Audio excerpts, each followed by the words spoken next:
다시 사회의 건전한 구성원으로 무너진 삶을 복원하는 동행. 면허구젠 모두 다 행정사.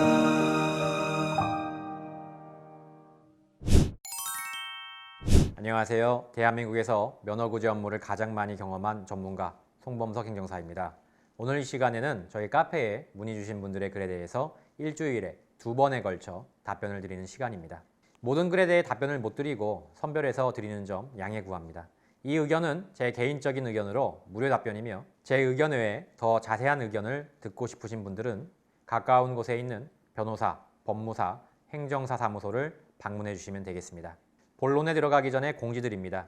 이 영상 중간에는 제가 최근에 새로 만든 프리미엄 이북을 받는 방법이 들어가 있습니다. 이 기회를 놓치지 마시고 꼭 무료로 받아가시길 바랍니다. 이북 주제는 이 옆에 나오고 있습니다. 1월 20일 목요일입니다.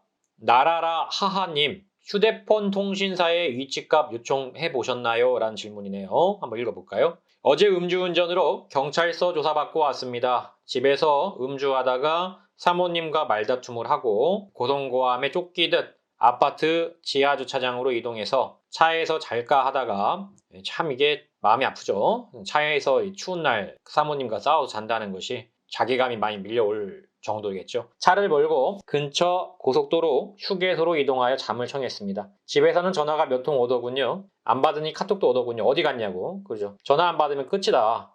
너 집에 발 들여놓을 생각하지 마라. 사모님이 나가라. 니네 친정으로 가라. 휴게소에서 취침하려고 할 때 고순대가 와서 신고받고 왔다 음주 측정 요구하더군요. 그래서 측정기 불고 0.038 나왔습니다. 저보고 대리 불러서 집에 가라고 하더라고요. 집에서 사모님이 걱정하신다고. 집에 갈 수 있나요? 그래서 사모님에게 전화와 카톡이 왔고요. 경찰이 받아보라고 하더군요. 고민하다 받았습니다. 이어지는 고성방가와 폭언들. 결론은 들어오지 말고 니네 본가로 가라. 조서 쓰는 과정 중에 제가 언제 휴게소에 도착했고 측정은 언제 했는지 시간을 묻더라고요. 대략으로 답변을 해주었는데 그 시간을 근거로 0.038에 추가값을 더한다고 하네요. 위드마크죠? 1시간이죠? 0.008. 정확한 시간을 모르겠다고 했고 경찰 측에 통신사에 해당일 해당 시간에 위치값을 요청해서 받아 제출하라고 하더군요. 통신사에 어떻게 신청해야 하는 조언 부탁드립니다. 통신사에 이거는 전화를 하시면요. 그 부분에 대해서 이제 그 이동 경로가 나와요. 그러니까 위치 추적을 하는 건데 그 위치값이 해당 시간마다 나옵니다. 이건 이제 범행 단속할 때 많이 씁니다. 범인에 대한 어떤 알리바이 입증에 대해서도 많이 쓰는 기법인데 통신사에 연락을 해보시면 금방 나와요. 그래서 그거를 본인밖에 받을 수가 없기 때문에 받아오시면 됩니다. 그래야 제출하시면 됩니다. 아마 특별하게 뭐 달라지는 않을 것 같고요. 이제 뭐 0.038에서 0.008이 추가가 되니까 0.046이 나오겠죠. 이렇게 되면 한 벌금 초범인 경우에는 400만 원 정도. 근데 과거의 전력이 있으면 또 달라지기 때문에 그건 좀 생각을 해봐야 할 것 같습니다. 자, 궁금합니다. 위드마크 공식. 오늘 위드마크 공식에 대해서 많이 물어보고 계세요. 무실동 호날두님. 지금 이제 체중 적어주셨는데 체중은 관계가 없습니다. 위드마크 공식이 2개가 있는데 위드마크 공식 할 때 일단 그 농도가 있는 경우와 농도가 아예 나오지 않은 경우가 있어요. 그러니까 농도가 있는 경우에는 시간만 계산하면 돼요. 뭐 체중이고 뭐 마신 술의 양이고 이런 거 따지지 않습니다. 그냥 시간만 계산하면 되고요. 농도가 나온 경우를 말하고 농도 자체가 없는 경우. 그러니까 뭐 적발이 되긴 했는데 막 3일 뒤에 적발됐어요. 그런 경우에는 체중값에다가 마신 술의 양, 그다음에 마신 술의 도수 뭐 이런 것들 다 계산을 해야 됩니다. 그런 경우가 아니고 이제 농도가 나와 있기 때문에 시간만 계산하면 돼요. 최종 음주 시각이 5시 28분이었고 단속 시각이 6시 58분이었습니다. 이건 이제 상승기죠. 90분 안에 들어오니까. 그래서 90분까지 상승기이기 때문에 일단 유리한 국면에 있습니다. 0.089였는데 근데 이동거리가 3분밖에 안 됐기 때문에 운전 종료 시각이 지금 보면은 18, 18분. 근데 운전 종료 시각이 굉장히 단속 시각, 그러니까 호흡 측정 시각과 텀이 기네요. 보니까. 그죠? 자, 이걸 정리를 해봅시다. 최종 음주 시각이 필요한 이유는 상승기인지 하강기인지를 보기 위해서예요. 그거 이유 말고는 없어요. 자, 그러면 최종 음주 시각은 일단 호흡 측정 시각까지의 기간을 보면 90분에 해당이 되기 때문에 정확하게 말씀드리면 상승기에 해당이 되고, 그러면 이제 최종 음주 시각은 더 볼 게 없습니다. 상승기라는 부분을 놓고 봤을 때 남은 것은 운전 종료 시각과 그 다음에 호흡 측정 시각 사이의 간격을 보면 돼요. 그러면 지금 50분이죠? 50분 동안 텀이 있었던 거예요. 그러면 50분이면은 약 0.006 정도가 도움이 됩니다. 그러면 0.089에서 0.006을 빼면은 0.083이 나오겠죠? 그래서 유리합니다. 0.083이 나와야 정상이에요. 이렇게 계산을 하는 겁니다. 체중은 필요 없어요. 자, 화물 운송 자격증에 대한 질문입니다. 비라라님.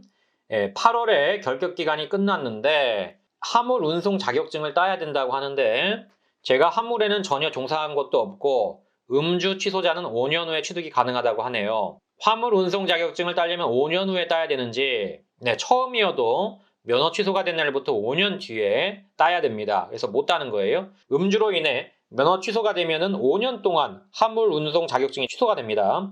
자, 근데 제가 이 부분에 대해서 확장해서 얘기를 좀 드릴게요. 화물 운송 자격증이 만약에 취소가 된 경우에 자동차 면허가 만약에 행정심판 같은 걸로 구제가 됐다. 그러면 어떻게 되느냐? 일단 화물 운송 자격증도 살아난다. 이것이 이제 결론입니다. 이거 국토교통부에 제가 받은 거거든요. 음주운전 등으로 운전면허가 취소가 됨에 따라 화물 운송 종사 자격이 취소된 이후 행정심판으로 운전면허 취소 처분이 취소되는 경우에는, 다시 돌아온 경우에는 대법원 판례에 따라 처음부터 운전면허 취소가 없었던 것이 되므로 원인 무효가 된다는 거죠. 화물 운송 종사 자격 취소 처분도 구제가 될 것으로 사료됩니다. 이렇게 써 있고요. 물론 사료가 된다고 하니까 이제 이 부분이 확실히 100%는 아니지만 어쨌든 이제 이 부분이 국토교통부의 공식 답변이기 때문에 이게 맞다고 봐야겠죠. 그래서 행정심판으로 구제를 받으면은 화물 운송 자격증도 살아난다. 이게 결론이 되겠습니다. 새로 제작한 프리미엄 이북을 받는 방법을 소개합니다. 먼저 유튜브에서 더보기를 클릭하신 뒤 네이버 모두다 행정사 카페로 이동하시고 이북 신청란을 클릭 이북을 신청해 주시면 됩니다. 단 프리미엄 이북은 주의사항이 있습니다. 신청 시 기존 이북과 구분할 수 있도록 반드시 프리미엄 이북을 신청한다고 써주셔야 합니다. 그렇지 않으면 기존 이북을 드릴 수도 있으니 이 점 꼭 확인해 주셔야 하고, 프리미엄 이북의 경우에는 지금 보신 영상에 대한 소감을 간단하게 30자 내로 적어주셔야 합니다. 영상을 끝까지 시청해 주신 분들에게만 감사의 선물로 프리미엄 이북을 드리기 때문입니다. 소감을 적지 않은 분들에게는 선물을 드릴 수 없으니 꼭 이 영상을 천천히 하나하나 시청해 주시길 바랍니다. 모두다 행정사 카페나 유튜브에 글로 어떤 질문이든 남겨주시면 제가 직접 최대한 답변을 자세하게 드리고 있습니다. 언제든 카페 질문 게시판이나 유튜브 댓글란을 활용해 주시길 부탁드립니다. 또한 유튜브 좋아요와 구독은 외로운 길을 걷고 있는 저에게 많은 도움이 됩니다. 좋아요와 구독 꼭 부탁드립니다. 모두다 행정사 송범석 대표였습니다. 감사합니다.